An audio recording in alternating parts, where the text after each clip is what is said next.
Hey, mi nombre es Manuel Pérez y en esta ocasión voy a estar haciendo algo un poco distinto y es que en vez de estar hablando sobre videojuegos o que me pareció alguna serie de televisión o película, Funimation dijo, mira, ¿quieres hablar con estas tres personas? Y yo, ¿quiénes tres personas?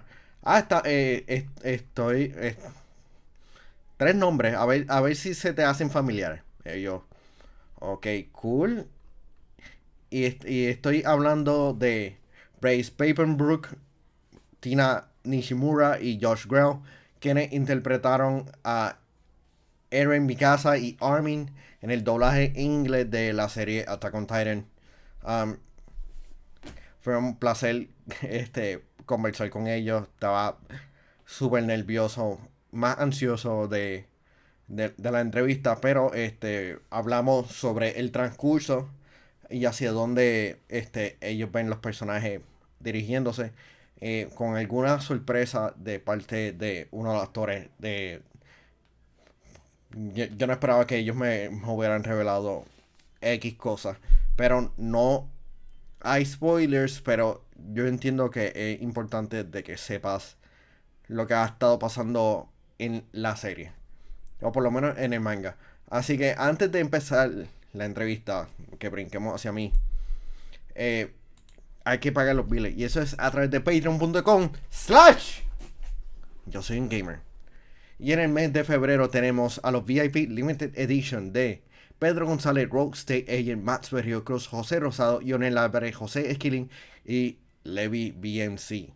Sé parte de la comunidad Awesome a través de patreon.com/. Yo soy un gamer. Y ahora, vamos a brincar a mí con la entrevista de, del elenco principal de Attack on Titan, el doblaje en inglés. Guys, how are you doing? First of all, Pretty good so far. How about yourself? to be honest, pretty nervous because I'm not accustomed to do interviews, but Attack on Titan is one of the series that I'm currently watching, and after seeing the manga, I got curious and how's the landing going to be. But first of all, we are practically on the end game of this series. How do you feel about the long way of the series has been developed in the last years? It's been incredible to be a part of from the beginning, and I still don't know where the series is going. It's kept me on the edge of my seat the entire time, so I don't know what the end game is. It's going to be exciting to find out when that finally comes. But it's been really amazing to watch how the story has progressed, and every episode just drives it forward and opens the world more and more. It's incredible storytelling, and I absolutely love it. Myself and Bryce haven't, we actually haven't read ahead and we haven't watched ahead. So please no spoilers. No, I'm not gonna spoil it. So we don't know what's gonna happen over the course of the final few episodes. And I am very excited to see what the end game is and how everything shakes out. Unfortunately, Josh was already spoiled on the ending. Yeah. It has been a wild journey, I'll tell you that much, going from the very beginning of it all the way to this point, and even knowing kind of what's lying ahead, how at least how the manga laid it out. I am really looking forward to seeing, how the anime approaches it, if they make any sort of subtle changes or adaptations for the final, or just and also just kind of seeing those images animated has always been kind of the coolest part of this process, is because the mangaka's style is so distinct and unique, and to see an anime bring that to life in such a way that they even perfectly mimic some of the some of the excess strokes that the artist would make in particularly stressful scenes. Like, it's been really amazing to watch that unfold over the years. So yeah, I'm really looking forward to see how they handle that this final season. Josh, one quick question: how do you get spoiled? It was Twitter, or a lot of people? I was at a con, and someone got really excited, and the first thing out of their mouth when they came up to me was, "Did you see about blank? You know, this, and they're like, well, I know now." Oh man. Yeah. It's gonna. And how far are you watching? Because we have seen a lot of manga develop at the same time as the anime. So it's curious to me to know that, Trina and Bryce, you haven't seen the manga, just to know what's gonna heads up and maybe mold or expect something about your characters. But yeah. I guess kind of my method is not reading the manga, because sometimes, there's animation change, sometimes there's performance differences, and I don't want to fall in love with the moment or make a decision on how I'm going to portray that and then discover I'm never going to do that scene, or what that scene needs is something completely different. Then I would have to go back and reset and kind of re-immerse myself in the show. So on purpose, I avoid the manga and just stick to the anime, and kind of live in the moment and try to portray it in a very truthful way right in that second as it's happening. And even if you watch the subtitled version, you're still not getting exactly what you're going to say as the actor, because we don't get scripts ahead of time. After the subtitled version comes out, they have to translate it, they have to adapt it. So there's a writer that goes in there and changes everything so the sync fits. So the first time we're seeing the words that we're saying in the show is in the moment they're recording. So hopefully the goal in that is to give a very truthful portrayal of what that character would feel in that moment, because it's really happening. You're really learning about what's going on right then and there. Are you ready to say goodbye to your characters? Yes and no. It's a weird feeling, man. Like, I have never been with a character or a show this long before. And it's like not an anime, not in anything in my entire acting career. And I've been, it's really, I love having seen what we've done and knowing where it's ultimately going to end. I know that I'm happy with that ending. I know it's going to feel good to have it be done, have it be a completed thing that we can all then look at, in its entirety, and appreciate it for what it ultimately is. But I'm also going to really miss getting to record for new episodes. I'm going to miss constantly being surprised by all the new mysteries, and I'm going to miss getting to, constantly hear and get to, talk with, Bryce and Trina all the time about stuff. And I'm sure we'll still see each other on the road, for a few years going forward. These characters are not leaving us by any stretch of the imagination. They're going to be with us for a very long time. But having the show itself be done is definitely a weird feeling. We've said over and over today that the ending of the series is bittersweet, and it is in a lot of ways. It's been such an amazing journey, and we've experienced so much with these characters, and the world is so rich, and there's so many interesting nuances and underlying themes about class and society and gender roles and a myriad of other issues that are tackled within the world of Attack on Titan. And that has been a really amazing journey to go on. I'm definitely going to miss Mikasa, even though she'll always be a little part of my little heart. But I will not miss all of the trauma that Mikasa goes through in every episode. Like every episode, it's like somebody is dying or somebody's done something silly, looking at you, Bryce, and like it's just over and over and over, like something awful is happening. So not portraying that and not going there every week and giving my brain a break from like all of that would be nice. But you know, this show has brought so much to my life, from friendships old and new, to you know, having the opportunity to travel the world and meet amazing fans like yourself and other people has been one of the great blessings of my life. So I'm sad that it's ending, but I'm hopeful that the story that we've told, and the performances we gave will leave somewhat of a lasting impact and help people. I write this question last week, and it's gonna sound weird right now, but do you see Eren as a hero or a villain? And yeah. I mean, that's a good question, and I'm not sure. I don't know.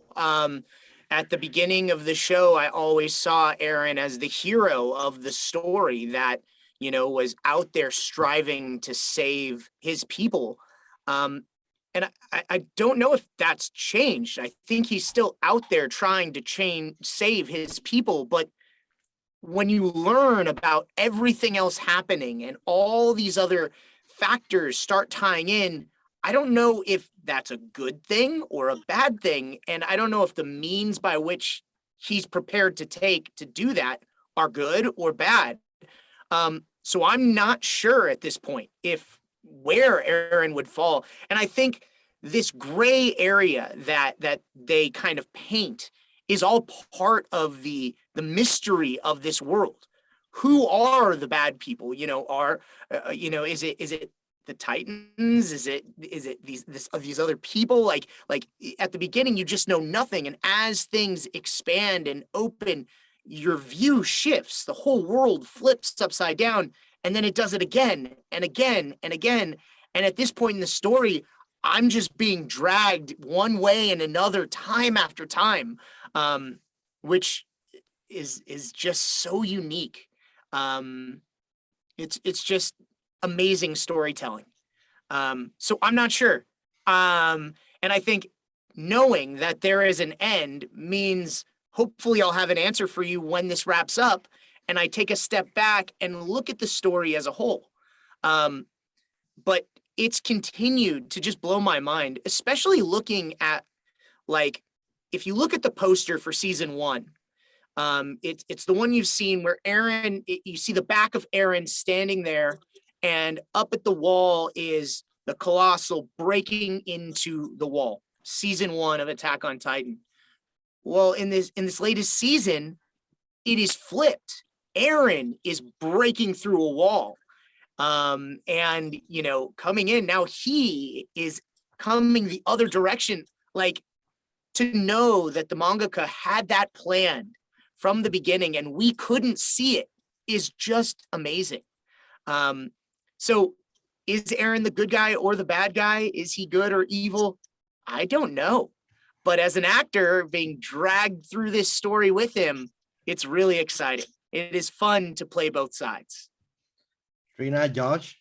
I mean, Josh maybe knows a little. Yeah, I know, but I think from where Armin is sitting right now in the story, where we last left them in the anime, is that Armin is still very much hoping that all the stuff that Eren's doing, all of the, like, the, you know, Eren, you know, beating him to a pulp, saying all those horrible things to Mikasa, all the really terrible things that he is doing right now, not only to some of his own people, but what he apparently plans to do to Marley and the rest of the world. It doesn't leave a good taste in your mouth, and it definitely doesn't leave a good taste in Armin's mouth. And I feel like this is where we're really starting to see Armin, and maybe even Mikasa to an extent, they are not sure of Eren either. And like the two characters where we would feel as an audience would feel safe in Eren and what Eren is doing are also unsure, and that kind of adds to, I think, it's the reason why everybody is asking this question: is Eren evil? Is Eren good? Or is it just something in between? Who knows? I think that's the crux of Attack on Titan, right? You're constantly wondering, like, what's next? What's going to happen? What are the motivations? What's happening? But like with any good story, Attack on Titan isn't as black and white as good and evil, right? Like each character, whether they're on the good side or the bad side, each character has their own motivations, and very few characters within the world are like, I'm purely evil and that's all I am, right? As of now, I, Trina, do not know how everything's going to shake out, but as Trina, the actor, interpreting Mikas's motivations, in Mikas's brain, it seems that she would never not trust Eren. There's never a world where, in her mind, Eren would hurt her intentionally, right? So I think there's a lot of gray area, and I don't know what happens with Eren, but I think there's a lot of gray area, and I don't know why he's doing those things, and Mikasa doesn't know why he's acting that way. So maybe in the end, it's because he is, doing something that he thinks is right to help save humanity, because that's been his motivation all along for years. So I hope that everybody gets to be a good guy and there are no bad guys, which is irrational. Right. But I hope. Right. Yeah. One of the things that a lot of people really like about this franchise is the relationship of their three musketeers, Eren, Mikasa, and Armin. And these three characters have been through a lot of stuff. So how do you feel they have been evolved in their relationship from season 1 to now? I know it's a big loaded question. Yeah, it's so interesting. For the majority of the show, it's been a family. I mean, they look at each other as kind of this adopted family, that trust each other deeply and support each other and are there. And when Eren breaks off in this last season and goes on his own kind of journey and to kind of push his own plan forward, that just changes. And I don't fully understand what's changed because I don't know everything that Eren knows at this point. So there's something here in this change, in this shift that Eren's going through right now. And he's definitely thinking things through versus the first 3 seasons. It was just go time. He would act on emotion. We had this running joke, Eren, no! After he'd make any decision, because it was typically the wrong one. But now he's kind of thinking, and that really makes him terrifying. So it's going to be interesting to see where it all lands. Yeah. That's the perfect answer. Can't add anything to that. Like, yeah. So let's end on a fun and dumb question that surely a lot of people have done to you. Which Titan form would you like to be transformed? I know that surely this is now a cliche question right now. Man, I think I would like the Ackerman powers. Like Mikasa and that fan Levi, I think they get the best of it because they get the Titans, like they get like the strength and the speed and all that good junk, but they get to keep their forms. They don't have to worry about like whether or not every time they get angry they're going to break a new pair of pants. Like I think it's economically it's a lot better of a deal of a power set. I'll take that one. I think I'd want to be Derpy Titan. I would want to be the Titan that's like, he's not actually trying to hurt anybody. See, like he's just running around, like trying to like live his life. He's not, he's just out there. I like Yeah. him. I'd be him. I'd want to be him. Who would you Yeah. want to be? That's a good one, Trina. I don't know. I do like the Attack Titan powers. I mean, it seems like that would be a lot of fun to be able to do that. Seems just very agile and able to just get to a lot of places. Just I mean, go into Attack Titan mode and go for a jog in the evenings. That would be fun. I think the tank title will be the most usable because you can do Uber, you can move a lot of things. It Yeah. will be a lot faster. I mean, facing the LA traffic will be like in a race. Yeah. Titan Uber. That's There we go. Yeah. As the cart titan, is that the one that you would? Yeah, Yeah. that was the car titan. That was the Cart titan, Titan Uber. There we go. Uber. I like it. I like it. thanks, guys. It was a pleasure Thank meeting you. you guys. Back at you, Manuel.